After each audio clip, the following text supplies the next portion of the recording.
Again, the new developments in the Kevin Quick homicide case. Two sisters arrested in the early stages of the investigation were in a courtroom in Louisa County this morning. CBS 6's Jake Burns was in court as both Mercedes and Shantae Shelton appeared before a judge in this ever-evolving case and joins us now with an update. Jake? Yeah, Cheryl, this is definitely an ever-evolving case. But you may remember at the very beginning of the investigation, those three siblings were picked up in Alexandria in connection to the Quicks case. Now, Shantae Shelton was picked up on outstanding warrants and has not been charged in connection to the Quick investigation. But today, inside the courtroom, we may have gotten a sneak peek to her potential involvement. Shantae Shelton has not been charged in connection to the case that's forming following the death of Police Captain Kevin Quick. She left court today in this van accused of poisoning a man and stealing his credit cards and guns last year. But inside court, during a bond hearing on those charges, Louisa County Commonwealth Attorney Rusty McGuire presented evidence from the Quick investigation in order to show that Shantae Shelton could be a flight risk. McGuire said Shelton was picked up in Louisa County by someone in Quick's stolen SUV and taken to Alexandria. It's there, McGuire said, plans were in the works to get Shantae Shelton out of Virginia and to Montana, where she had family. McGuire did not say why the plan was in place, but that it was plotted by members of a street gang. 4 people so far have been charged with gang participation charges as a part of the Quick investigation. Since Shantae Shelton's charges are not related to the Quick investigation, her attorney objected to the evidence presented, and the judge approved that objection. Shantae's sister Mercedes is also now charged in connection to a shooting and robbery attempt in Louisa that happened on Super Bowl Sunday.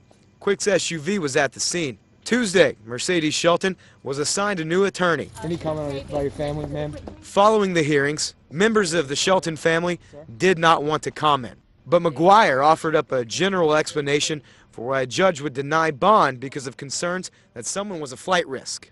What a court has to look at is someone's record. They have to look at their ties to the community, the strength of a Commonwealth's case, whether they're a danger to themselves or others. Those are all factors for a bond motion. Now, both Shantae and Mercedes Shelton are currently being held without bond. Their next hearing is scheduled for March the 18th. Reporting in Louisa County, Jake Burns, CBS 6 News. Cheryl, back to you. Thank you, Jake. And there is new information on 3 of the other suspects in the Captain Kevin Quick murder case. These suspects were in a Goochland court on Monday facing gang charges. That's where the second-degree principal capital murder charge against them was Noel Prost, dismissed for now with the understanding that the charges could be reinstated sometime in the future. CBS 6's John Burkett was in the courtroom when the suspects were brought in for their video arraignment. We spoke to our legal analyst Todd Stone about what prosecutors may be planning as this case moves forward. Whenever there's multiple people in charge, the prosecutor's goal is to try to flip at least one of the people to testify against the others. And sometimes if you've got one female and other males, they're always kept separate. And so it might be the female sometimes that talks more than the males. During the court hearing, Leslie Casterlow broke down in tears upon hearing that the murder charge was being dropped, while suspected blood gang members Anthony Stokes and Halisi Uhuru tried to communicate their support for each other by crying out, "Whoop, whoop," or screaming, whip it good." Meanwhile, Anthony White, the latest person to be arrested in the case, entered and exited the room quietly.